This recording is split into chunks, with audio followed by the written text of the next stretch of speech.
Mind Architect Lab Deep Dive. Welcome, architects of the mind, to the Mind Architect Lab. Today, we are deconstructing the Thanksgiving holiday trap. It's a term that sounds, I know, a little overly dramatic, but for so many people, for millions who are navigating really complex or even toxic family dynamics, this one holiday, this mandated annual get-together, it represents one of the most potent, predictable, and structurally reinforced psychological stressors of the entire year. And that's exactly why we're here. Our mission for this deep dive is, well, it's explicitly clinical. We're designing this for the survivor out there, the person who recognizes that stark reality behind all the holiday mythology. We're trying to move past that superficial advice, the well-meaning stuff about recipes and small talk, and dive right into the core mechanics of why these gatherings are so profoundly destabilizing. We're really targeting that profound psychological dissonance. That's what creates so much of the stress. You see the societal mythology everywhere, images of gratitude, harmony, that perfect Norman Rockwell painting. Right, the perfect family. Yeah, the perfect family where disagreements just don't exist and love is totally unconditional. But for anyone raised in a dysregulated or narcissistic or a highly enmeshed system, the internal experience of just preparing for that holiday is, well, it's dread. It's intense anxiety, often insomnia, and just the certainty of emotional invalidation. That gap, that gulf between what you feel you should feel, joy, connection, and what you actually do feel, panic, obligation, dread, that is what creates the specific distress we're calling the holiday trap. It really is. It's an engineered situation that feels mandatory, yet it's clinically dangerous to the mental health you fought so hard to build. It forces you right back into a system you escaped. And our goal here today is to provide a kind of analytical shield. We're going to use a really robust framework from 3 disciplines. First, family systems theory to understand the group, then cognitive behavioral therapy, or CBT, to get the internal processing. And finally, trauma-informed care to explain the body's reaction. The whole point is to shift you, the listener, from a position of reactive victimhood, where you're just trying to survive the feeling, to one of strategic agency, where you can actually observe what's happening. Strategic agency. I like that. So let's unpack this diagnosis. We should probably start with the invisible currents, the very structure of the family itself. Why the system basically guarantees a conflict. When we talk about a toxic system, the first thing we have to talk about is enmeshment. It's a key term from family systems theory. And it basically describes a structure where boundaries are just so weak, or they don't exist at all, that the emotional space between people just collapses. So it's not a collection of individuals, which would be the definition of a healthy family. Exactly. A healthy family, it functions like a collection of autonomous adults. They have their own distinct identities, their own goals, their own emotional lives. You can think of them like separate countries with diplomatic ties. But a toxic narcissistic system, it operates like a single enmeshed organism. Individual identities are just completely overshadowed by what the dominant member wants. And the whole group acts as one entity. It exists only to serve the ego of the patriarch or the matriarch. It's the difference between I choose to be here with you versus I am an arm of this body, and if I try to detach, the body will reject me. What does that actually look like at the dinner table? Well, practically, it means there's just no room for difference. None. So in a healthy family, if an adult child says, I can only stay for 2 hours, I have another commitment, the family says, oh, we'll miss you, but we totally get it. Right. Simple. In an enmeshed system, that minor boundary is a declaration of war. It creates an immediate crisis because the system requires 100% compliance to maintain its illusion of unity. And Thanksgiving being this mandatory high-stakes event, it becomes the main stage for this whole dynamic. It's showtime. It is showtime. And for the narcissistic parent at the center of it all, the holiday has nothing to do with connection. It's purely transactional. It's about extracting what we call, in clinical terms, narcissistic supply. Supply being that fuel. Yeah. Right. The admiration, the control, or if things go south, even that intense negative reaction they need to feel stable. Yes. The entire dinner is just a highly curated play where the narcissist's fantasy of the perfect family has to be upheld at all costs. They need to see their children acting out their assigned roles perfectly to feel good about themselves. So if you're listening and you see the narcissist get visibly deflated or anxious when they're not the center of attention, Yeah. that's the moment the supply chain has been cut. Absolutely. The moment an adult child deviates from that script, maybe they refuse a dish the parent made, or they mention a career choice that wasn't pre-approved, that's not seen as a personal choice. It's seen by the narcissist as an existential threat to their self-image. It's an attack on the whole organism. And this is where we get that disproportionate rage that is so confusing. You see these tiny infractions arriving 5 minutes late, a comment about politics, and it leads to these massive, catastrophic emotional responses, either a huge outburst or that devastating silent treatment. Why such a huge reaction to something so small? Because the incident was never about the turkey. It was never about the plate. The individual threatened the collective delusion that keeps the whole system afloat.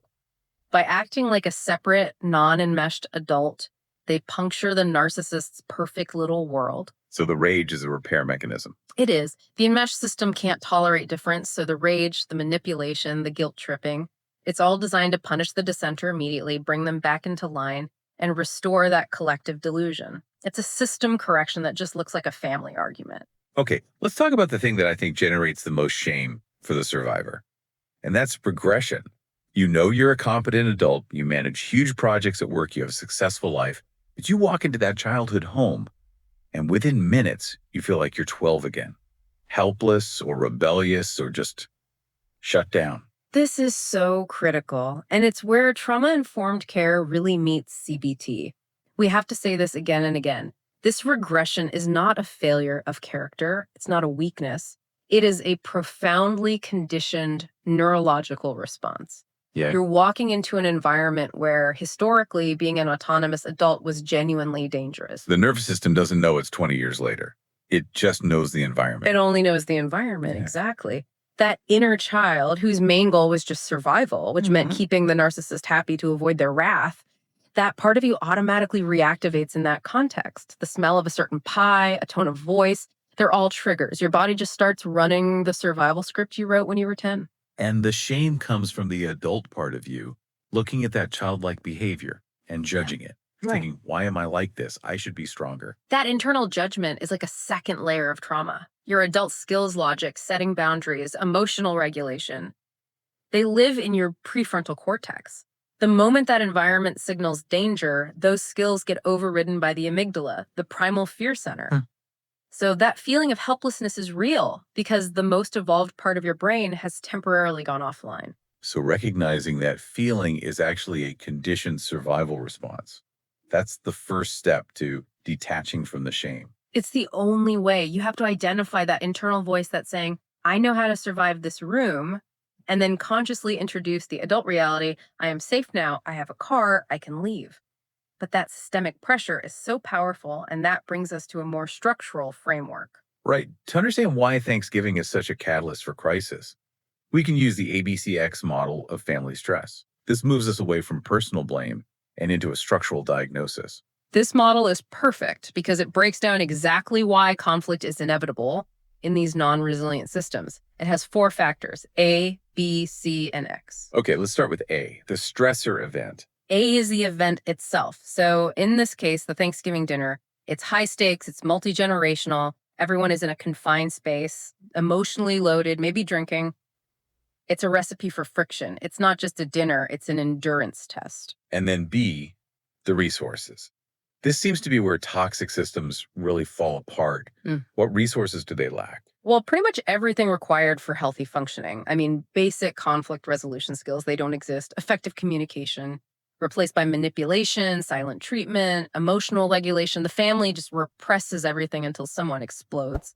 And the biggest deficit, they lack the resource of having dealt with any of their simmering, decades-old historical grievances. So if the stressor A is a simple dispute over who sits where, in a healthy family with high B resources, someone cracks a joke, they compromise, it's over in a minute.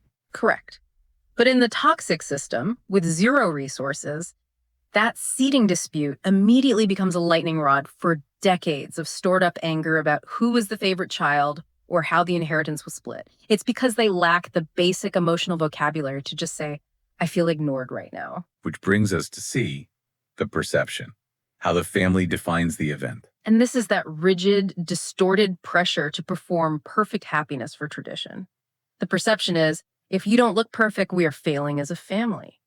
This creates incredible vulnerability because there is no room for error. Any tiny misstep is seen as a total catastrophe. So you combine a high-stakes stressor, A, with a system that has no resources, Yeah. B, and these completely unrealistic perceptions, C, the result is pretty much guaranteed to be X. A crisis. The crisis, Yep. yeah. It might look like someone slamming a door or bursting into tears over a burnt pie, but that conflict, that explosion, it's never, ever about the immediate trigger. It's the inevitable release of all that accumulated systemic pressure that the family is completely incapable of processing in a healthy way. So the lumpy mashed potatoes are just the fuse for a bomb that was already set to go off. The system itself guaranteed an explosion. Absolutely. In a way, the system needs that explosion to relieve the internal tension it can't manage otherwise. The crisis, X, is simply proof that the resources, B, weren't there.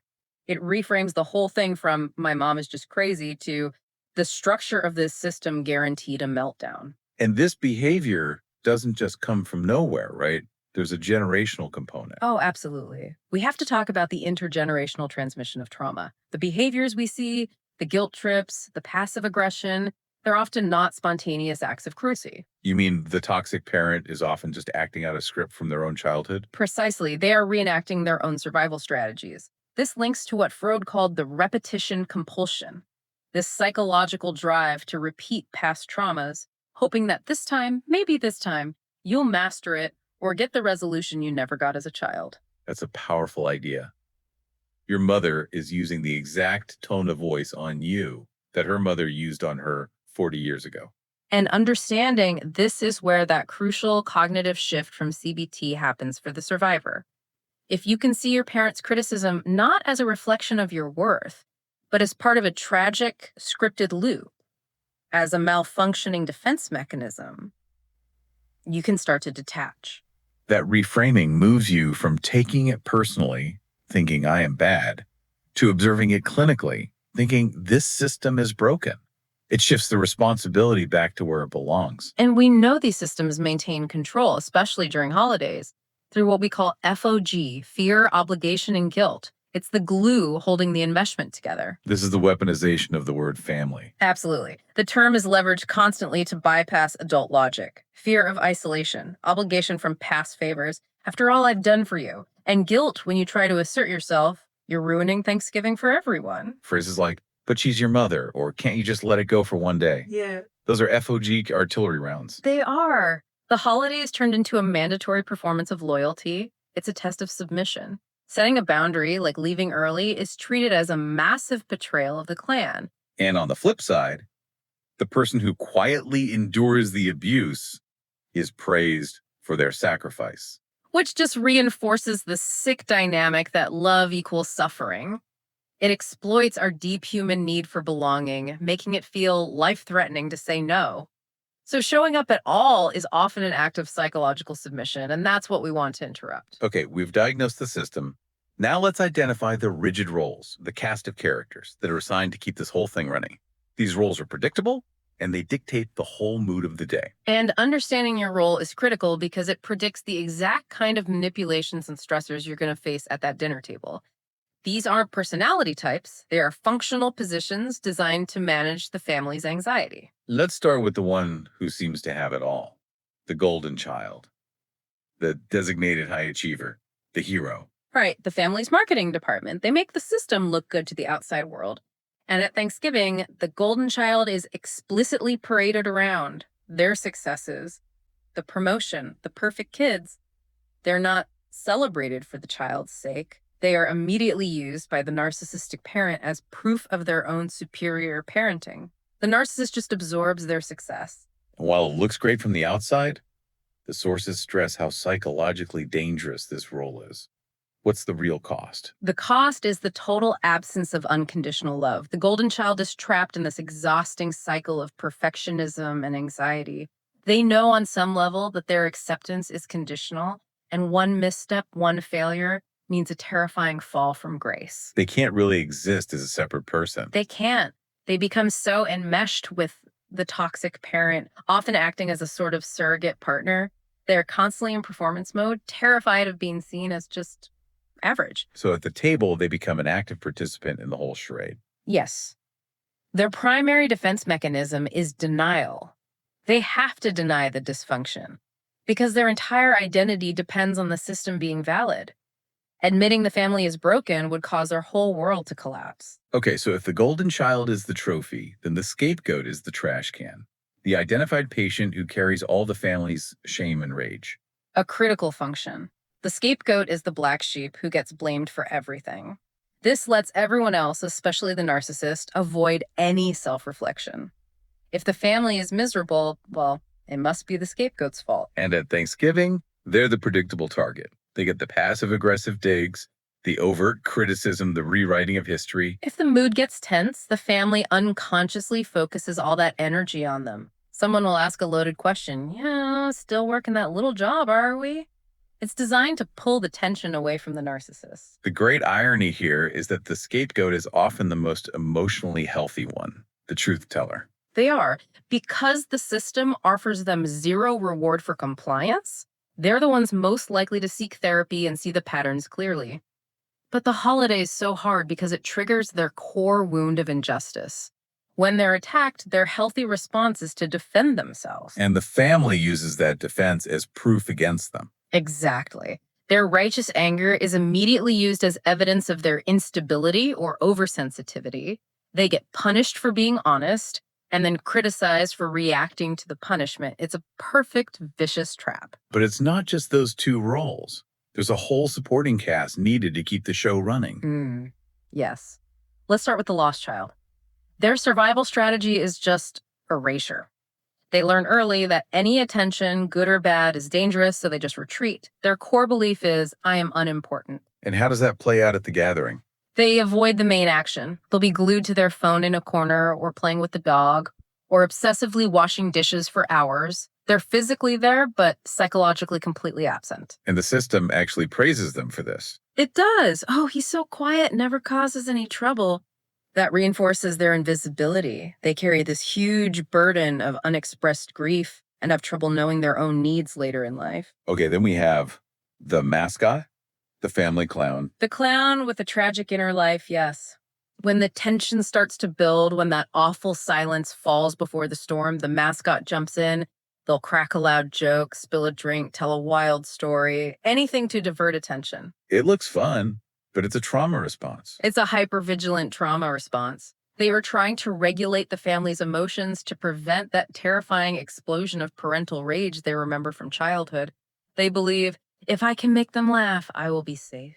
And finally, the essential cog in the whole machine, the enabler. Often the spouse of the narcissist or an older sibling. The enabler is the lieutenant of the regime. Their main goal is to minimize their own stress by managing the narcissist's emotions and shielding them from any consequences. So they prioritize peace, which is really just silence, over the children's safety. 100%. They're the one who pulls the scapegoat aside and says, can't you just apologize? You know how your father gets. They are the architects of the FOG. They reinforce the idea that the victim must always sacrifice their truth for the system's false peace. And it's important to remember, these roles can overlap. Oh, absolutely. You could be a golden child plus a caretaker. And understanding that overlap helps you predict the specific hooks they'll use on you. A caretaker gets manipulated with guilt. A golden child gets manipulated with threats to their status. Knowing the cast is key to planning your own survival. We've mapped the system and the roles. Now let's turn inward and look at the internal mechanisms that keep the survivor distressed. The actual architecture of the mind. This is where we show you that your reaction isn't a choice. It's a biological cascade. It's just so vital to get the neuroscience behind why you feel like you're falling apart. We've used the word trigger. Yeah. Clinically, what is actually happening in the brain when a family member uses that specific tone of voice, that phrase, that look? That trigger, that environmental cue, it bypasses your rational brain and it instantly activates the amygdala, the brain's fear and alarm center. This kicks off the fight, flight, freeze response, flooding your body with cortisol and adrenaline in milliseconds. And what happens to the logical part of the brain during this? It goes offline. The prefrontal cortex, the part responsible for logic, language, emotional regulation, it gets disconnected. It's like flipping a circuit breaker on your adult mind. Which explains why an articulate, competent adult suddenly can't form a sentence to set a boundary or just start screaming. They're not being immature. They are having a traumatic flashback. The brain literally loses the ability to tell time. It cannot distinguish between then, when they were a vulnerable child in actual danger, and now when they're an adult facing an annoying remark. The danger signal overrides everything. So when their mother sighs in that particular way, the adult brain doesn't think, that's annoying. It thinks, danger, abandonment imminent. Precisely.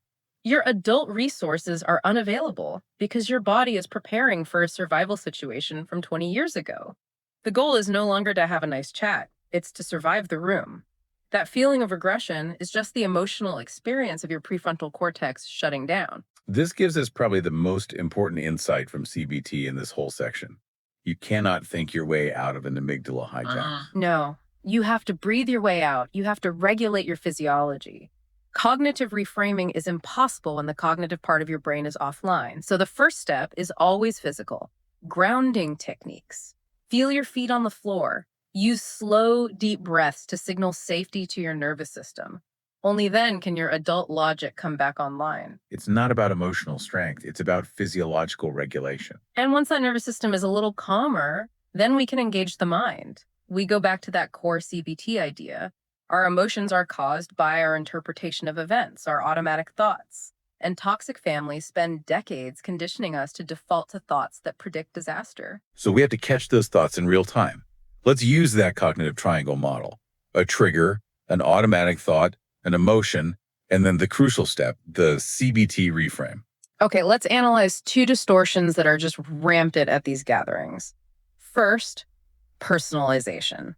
Define that for us in this context. Personalization is where you assume you're responsible for external events, or worse, for other people's moods and behavior.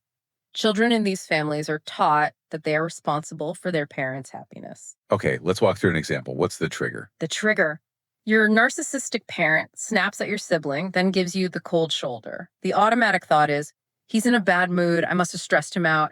This tension is my fault. Which leads to the emotion of shame, guilt. Shame and responsibility. And the behavior is to over-apologize or withdraw. The CBT reframe is dissociative and powerful. It is. His anger is a reflection of his own inability to regulate his emotions, not my behavior. I am not the cause, nor am I the cure. That immediately reduces the anxiety because you refuse to accept the responsibility they're projecting onto you. Right.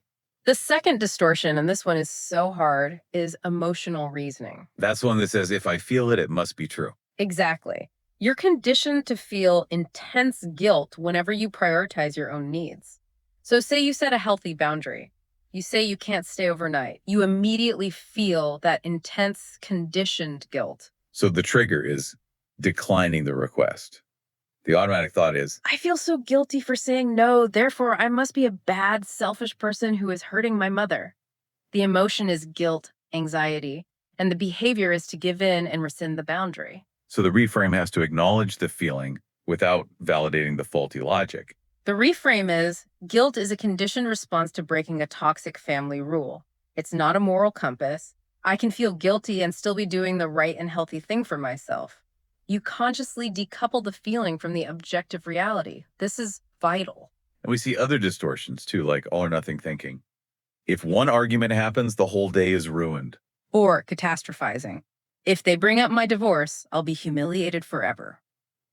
The toxic system breeds these warped thought patterns. The key is always to intervene between the trigger and your reaction. What really stands out is that preparation is everything. This deep dive shows that you have to prepare for Thanksgiving, like you're preparing for a hostile negotiation. It's a psychological minefield. And preparing for that requires exactly the kind of strategic clinical planning we've been talking about. We have to move from just observing to taking action. We've completed the foundational phase here. We've provided the clinical diagnosis of the holiday trap. We've covered the structural pathology, the mechanics of enmeshment, the ABCX model, the use of FOG as a control mechanism. And we've mapped the internal hijacking, the rigid roles from the golden child to the scapegoat. And we've broken down that neurological event, the amygdala hijack that happens the moment you walk through the door. But understanding the trap is only half the battle. We've identified the enemies, the system, and the conditioned response. The next step is deployment and self-defense. We have diagnosed the pathology of the toxic family system and mapped the neurological hijack that occurs the moment you walk through the door. But understanding the trap is only half the battle.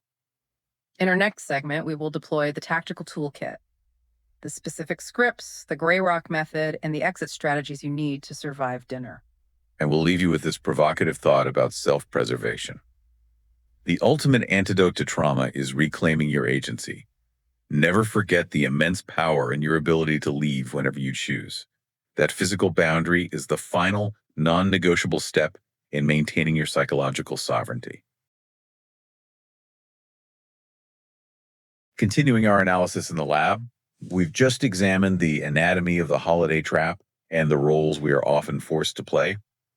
Now let's move to the critical next phase. Yes.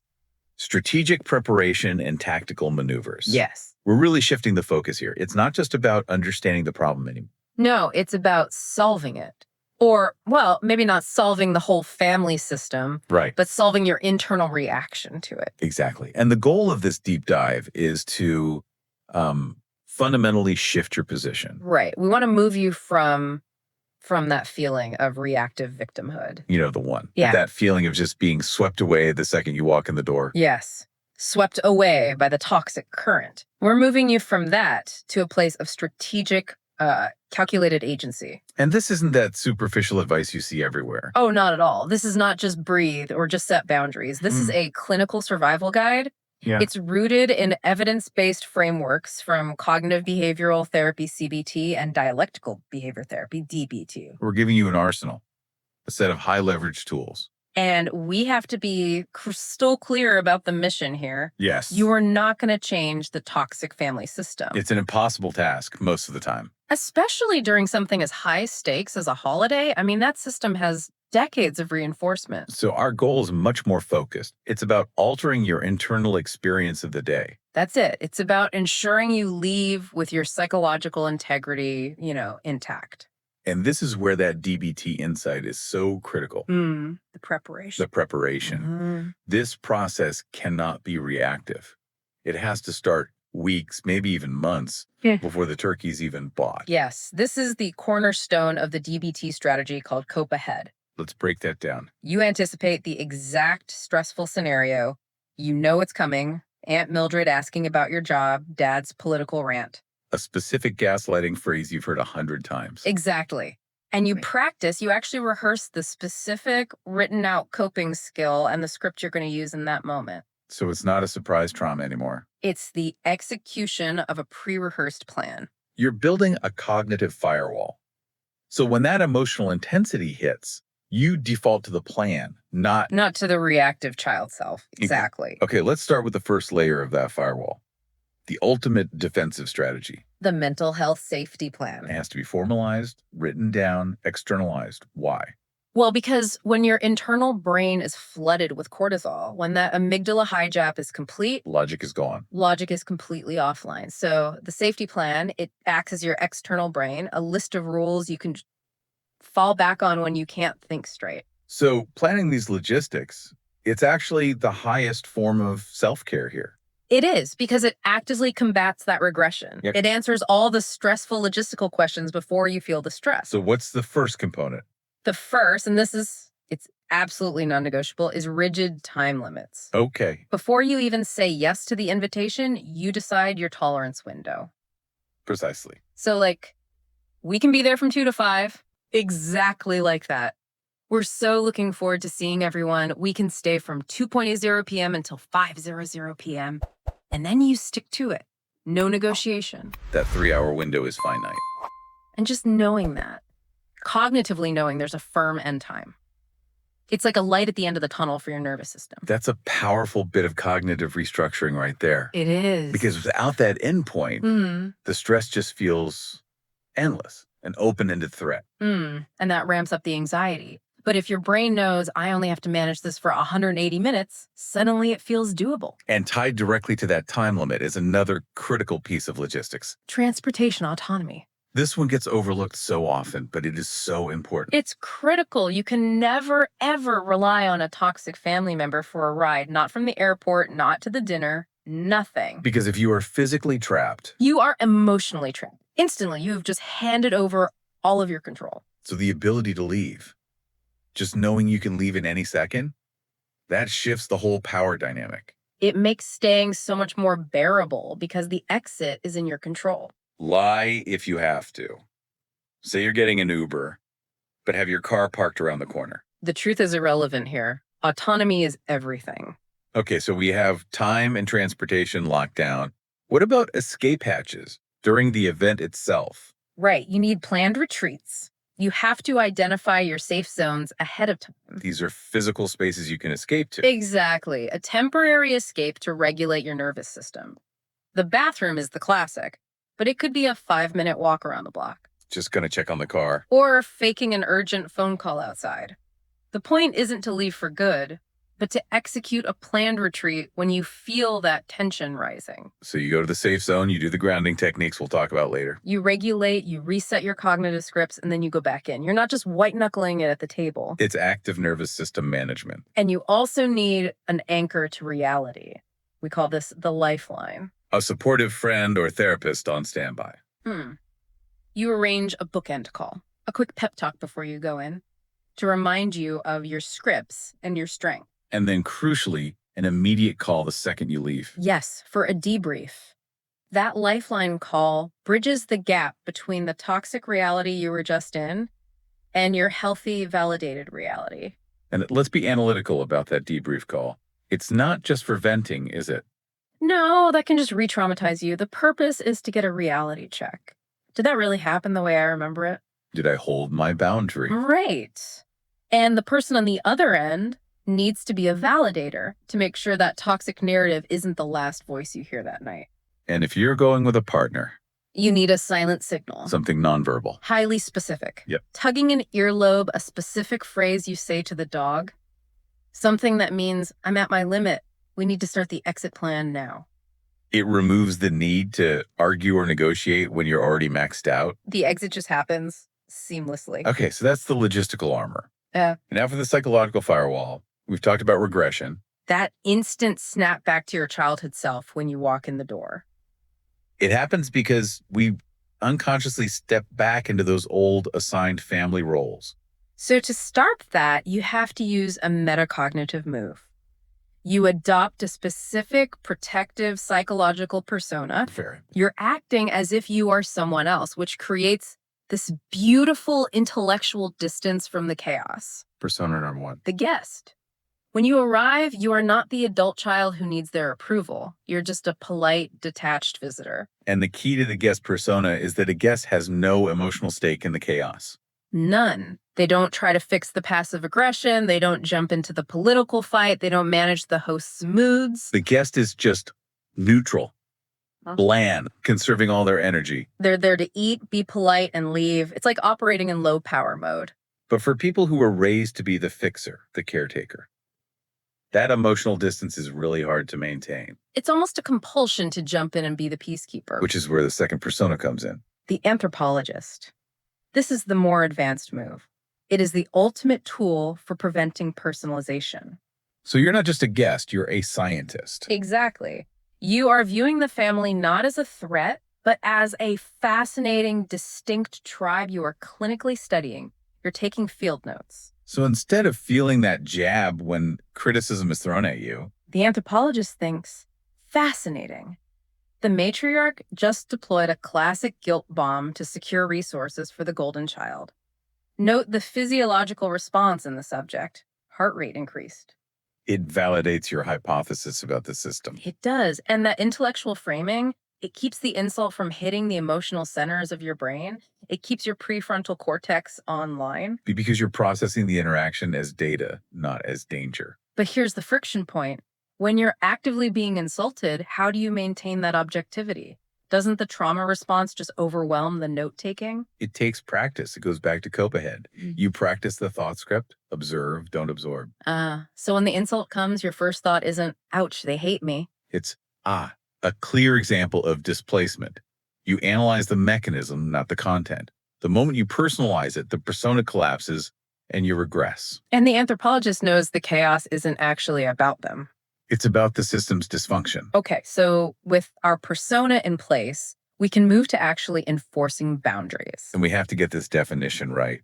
Boundaries are not punishments. No, they are instructions for how to access you. There are statements of self-respect. But in a toxic system, a boundary is always seen as an attack. Which is why clarity and consistency are everything. And this brings us to the cardinal rule of communication in this environment. Do not JDE. Justify, argue, defend, or explain. A boundary that needs a justification is a boundary that is up for debate, and they will debate it until it's gone. Let's make that practical. You set your time limit. I'll need to head out by 6 p.m. And they say, why? Why do you always leave early? Don't you care about family? That's the bait to get you to JD. The right response is just a calm repetition. That's just the time I need to leave. You don't say, because I have an early meeting. No, because then they'll just argue about your meeting. The moment you justify, you give them an opening. Same with a sensitive topic. You create a topic embargo. I won't be discussing my finances today. Let's talk about the game instead. It's direct, clear, and you immediately redirect. Now we have to talk about the fallout from all of this. The inevitable consequence. Of guilt. It is maybe the most painful part of the process. Choosing self-respect triggers this crippling guilt. And it feels so real. But it's false because you're not doing anything morally wrong. You're just breaking a toxic conditioned rule.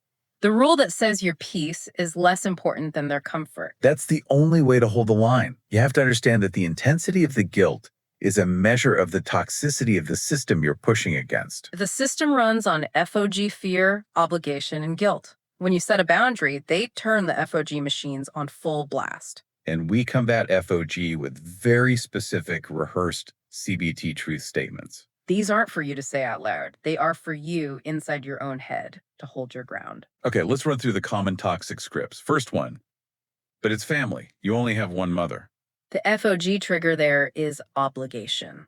The truth statement has to be, shared DNA is not a license for abuse. I honor myself by not allowing others to hurt me. It shifts the frame from obligation to self-respect. Next one, the big one. You're ruining Thanksgiving for everyone. Weaponized guilt. The truth statement recenters the responsibility. One person's boundary does not ruin a holiday unless the system is incredibly fragile. I am not that powerful. It externalizes the flaw in their system. It's not you, it's them. And the most painful one, often delivered with tears, Grandma won't be around forever? This is using mortality as a hostage. Your truth statement needs radical acceptance. That is true, and that is sad. However, spending my precious time being abused is not a meaningful way to honor her memory or my life.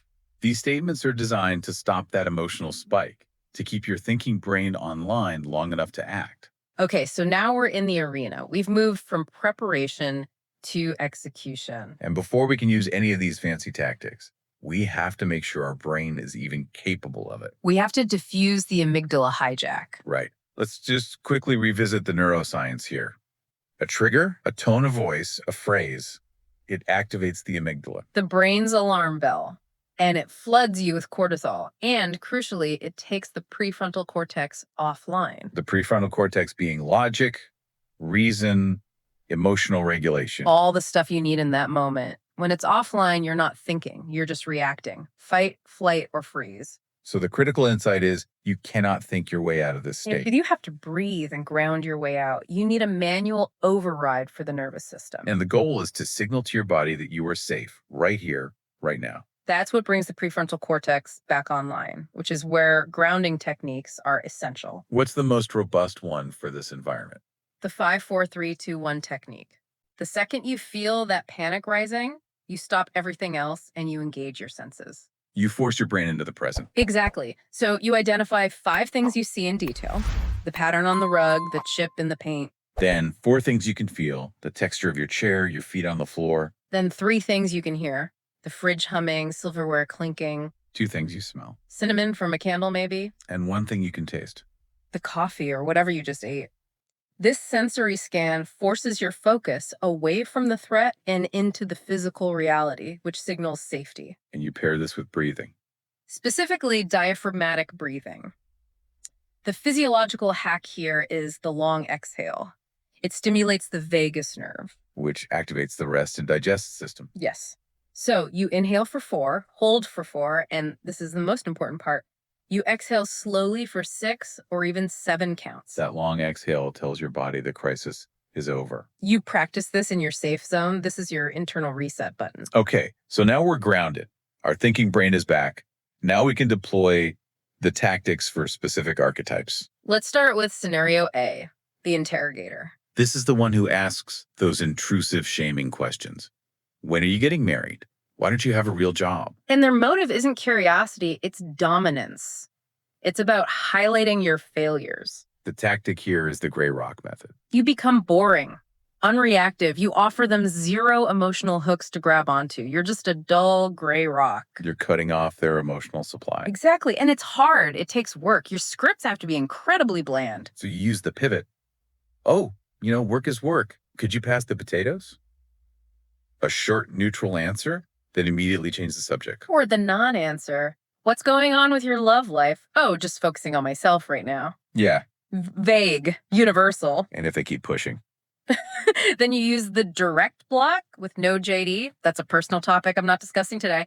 And then you just wait. The awkward silence is their problem, not yours. And your anthropologist persona is perfect here.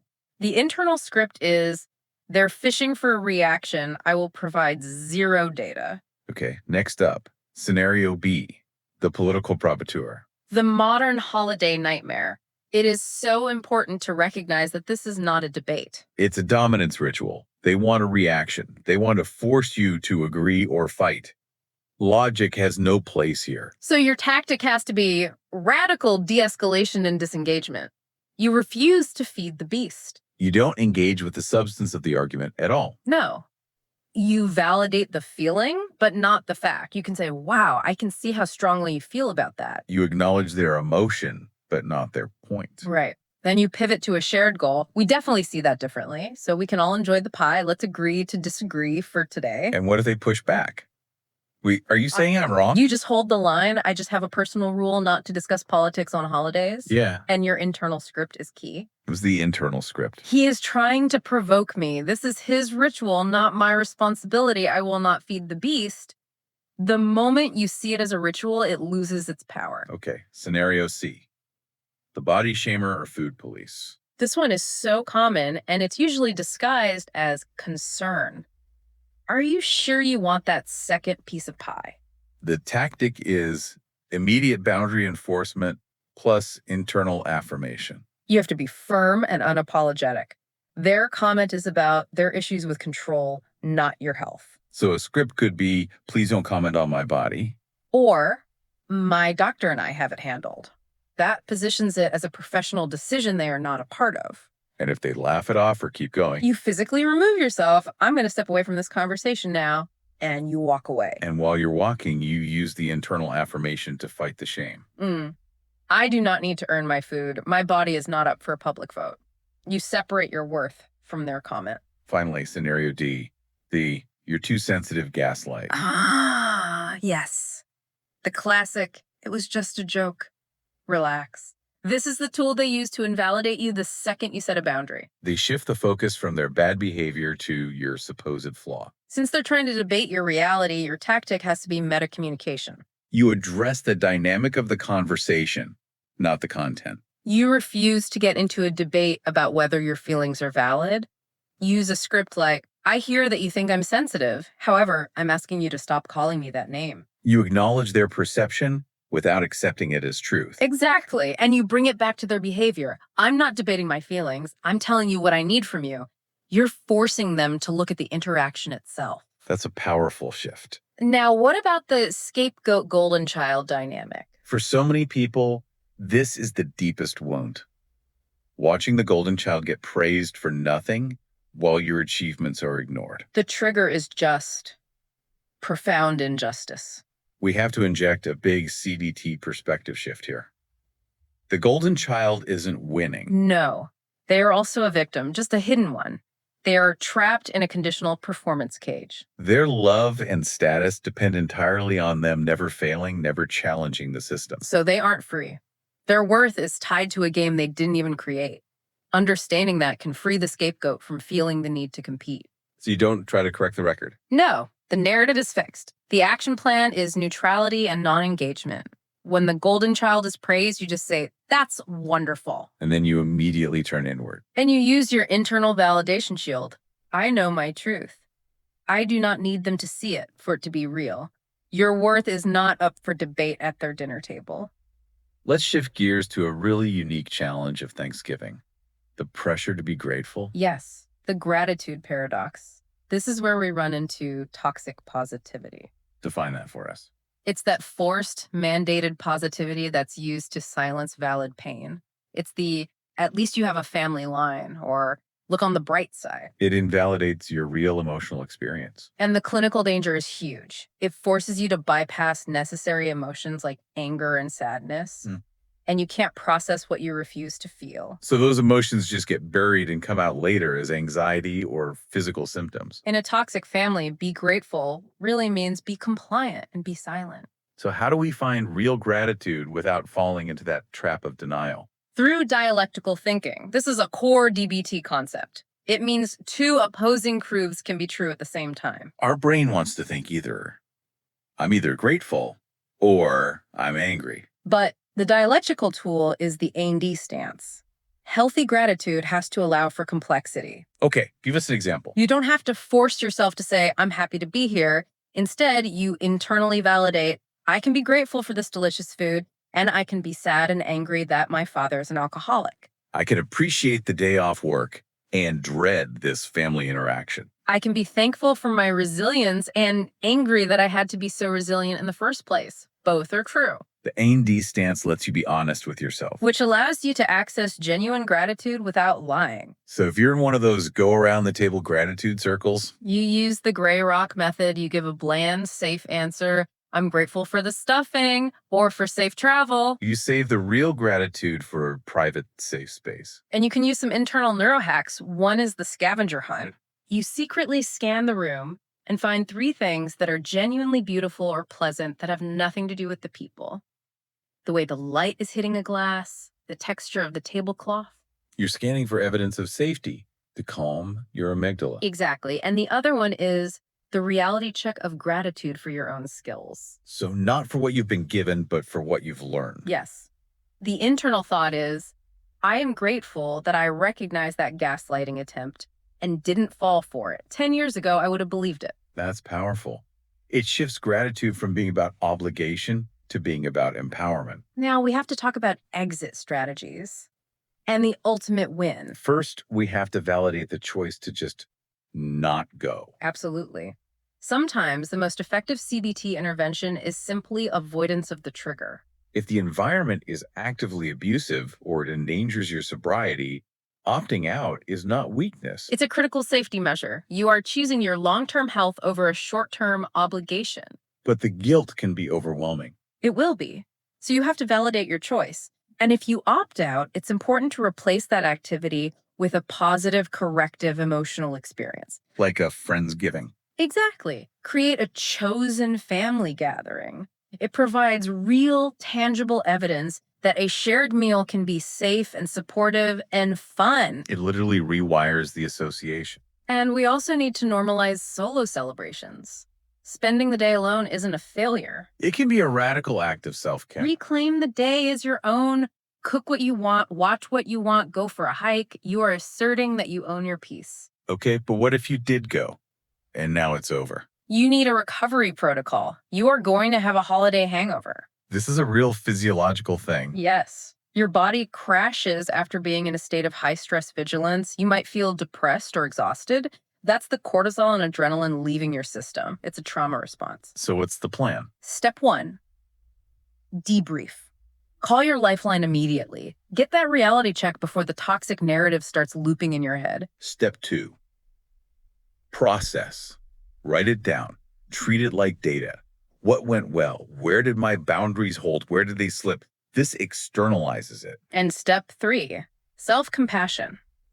Plan nothing for the next day. That is your recovery day.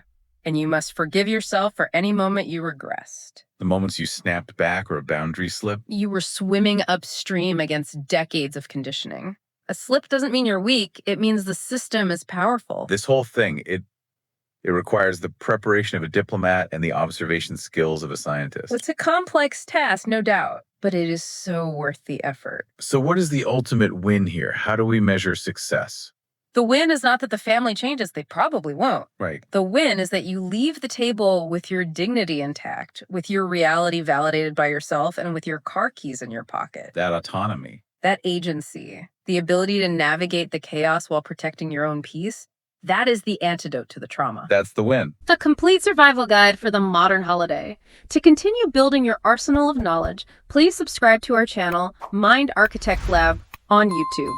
And to access the full CBT guide used for this episode, check the link in the description. Until next time.